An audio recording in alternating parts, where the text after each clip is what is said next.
Shabnam's cooking. ஈரல் வந்து சாஃப்டாக எப்படி செய்யலான்றதை பார்க்கலாம் வாங்க, வீடியோக்குள்ளே போகலாம். இந்த ஈரல் வந்து கட் பண்ணி எடுத்து வச்சுருக்கோம். ஹாட் வாட்டர் ஊற்றிக்கலாம். இதில்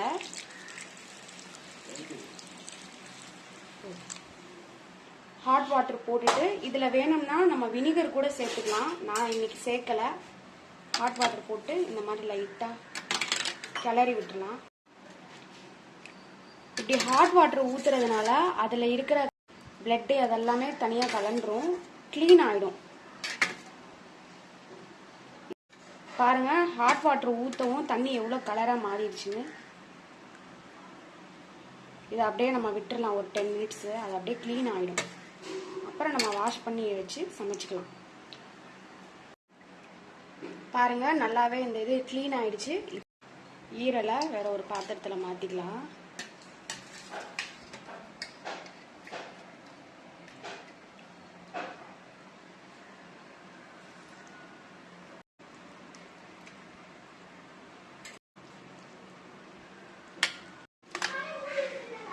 பாருங்க, ஈரல் நல்லா க்ளீன் ஆயிடுச்சு.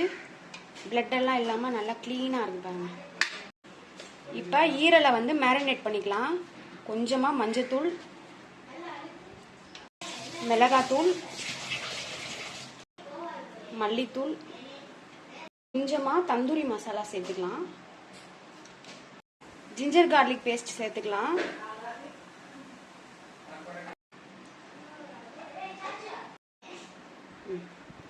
தயிர் சேர்த்துக்கலாம்.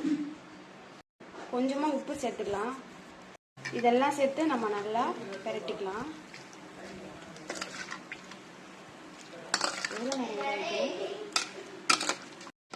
இது வந்து ஒரு 5 to 10 மினிட்ஸ் நம்ம அப்படியே விட்டுடலாம், ஊற வச்சுட்டு.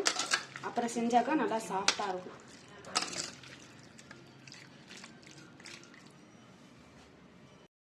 கொஞ்சமாக எண்ணெய் சேர்த்துக்கலாம். பட்டை, கிராம்பு, ஏலக்காய், பிரியாணி இலை இது எல்லாமே கொஞ்சம் கொஞ்சம் சேர்த்துக்கலாம். ஜீரகமும் சோம்பும் சேர்த்துக்கலாம். வெங்காயம் பொடியா கட் பண்ணி வச்சிருக்கேன், இதை இதில் சேர்த்துக்கலாம்.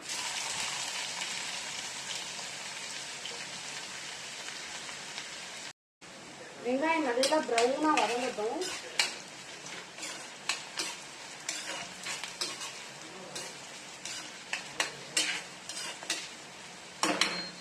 நாலஞ்சு கார்லிக் வந்து சாப் பண்ணி வச்சிருக்கேன்.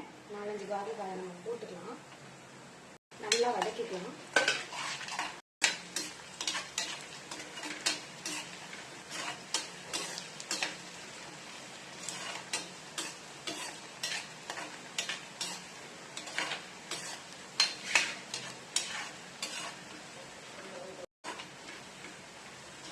நல்லா ஃப்ரை ஆயிடுச்சு. மேரினேட் பண்ண ஈரலை இதில் சேர்த்துக்கலாம்.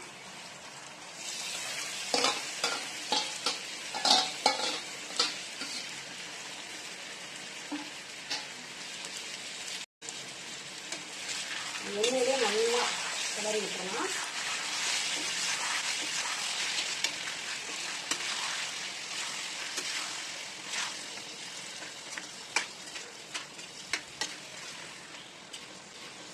இந்த மாதிரி மேரினேட் செஞ்சு நம்ம இப்படி சமைச்சோம்னா நல்லா ஈரல் சாஃப்டா இருக்கும்.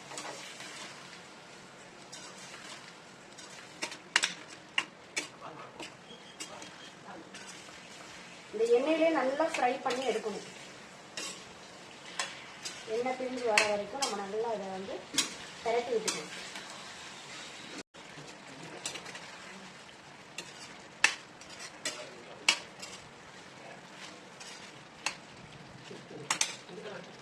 பாருங்க, இப்போ நல்லா எண்ணெய் பிரிஞ்சு வந்துருச்சு. இந்த அளவுக்கு நல்லா வதக்கிக்கணும். ஈரலுடைய கலரே நல்லா சேஞ்ச் ஆயிருக்கு. இப்போ ஹாட் வாட்டர் தான் சேர்த்துருக்கேன். அப்போதான் வந்து ஈரல் ரஃப் ஆகாமல் நல்லா சாஃப்டாக இருக்கும். அந்த மசாலா தண்ணியை நம்ம கழுவி இதில் சேர்த்துக்கலாம். ஹாட் வாட்டர் தான் சேர்க்குறேன். இப்போ இதில் ஹாட் வாட்டர் தான் நம்ம சேர்த்துருக்கோம். இதை நல்லா கிளறி விட்டுட்டு ஆல்ரெடி கொஞ்சம் நம்ம உப்பு சேர்த்துருக்கோம். பார்த்துட்டு நம்ம லாஸ்ட்டாக வேணும்னா சேர்த்துக்கலாம். வந்து ஸ்லோ ஃப்ளேம்ல 10 மினிட்ஸ் வேக வச்சு எடுத்துக்கலாம். மூடி போட்டு மூடிக்கலாம். இது நல்லா வேகட்டும் 10 நிமிஷம். அதுக்கப்புறம் எப்படி இருக்குன்னு பார்க்கலாம். 10 மினிட்ஸ் ஆயிடுச்சு. இப்போ நம்ம இது எப்படி இருக்குன்னு பார்க்கலாம்.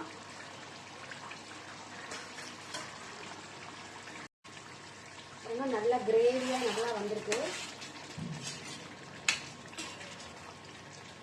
இடையில நான் 2-3 தடவை எடுத்து கிளறி விட்டேன். ஏன்னா அடி பிடிச்சிடக்கூடாதுன்னு. நீங்களும் அப்பப்போ எடுத்து கிளறி விட்டுக்கோங்க. இது இதோட இப்படியே சாப்பிட்றதுனாலும் கிரேவியா சாப்பிட்டுக்கலாம். நம்ம இன்னும் கொஞ்சம் நல்லா சுக்காவா பண்றதுனாலும் சுக்காவா பண்ணிக்கலாம். அது நம்ம இஷ்டம்தான். இந்த மெத்தட்ல செய்யறதுனால ஈரல் நல்லா சாஃப்டா இருக்கும். கட் ஆகும்.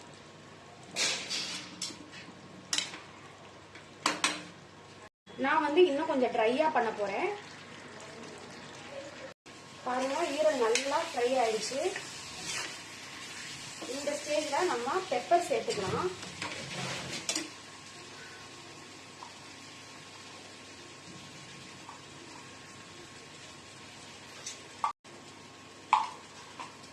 பெப்பர் சேர்த்து நல்லா கிளறி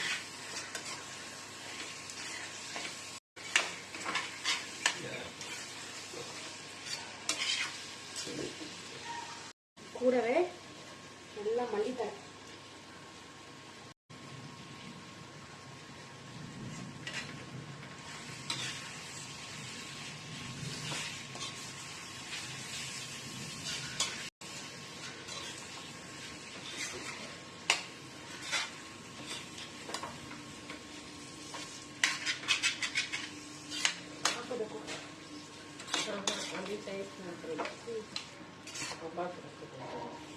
பாருங்க. ஈரல்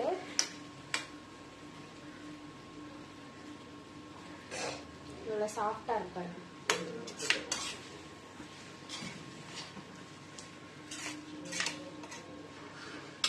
நல்லா சூப்பரா ஈரல் நமக்கு ரெடி ஆயிடுச்சு. இப்ப நம்ம இறக்கிக்கலாம்.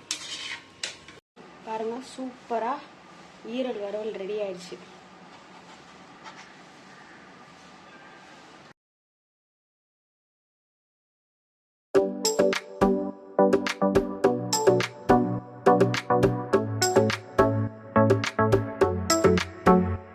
நீங்க இந்த டிப்பை ஃபாலோ பண்ணி செஞ்சீங்கன்னா ஈரல் நல்லா சாஃப்டா இருக்கும், நல்லா டேஸ்டா இருக்கும்.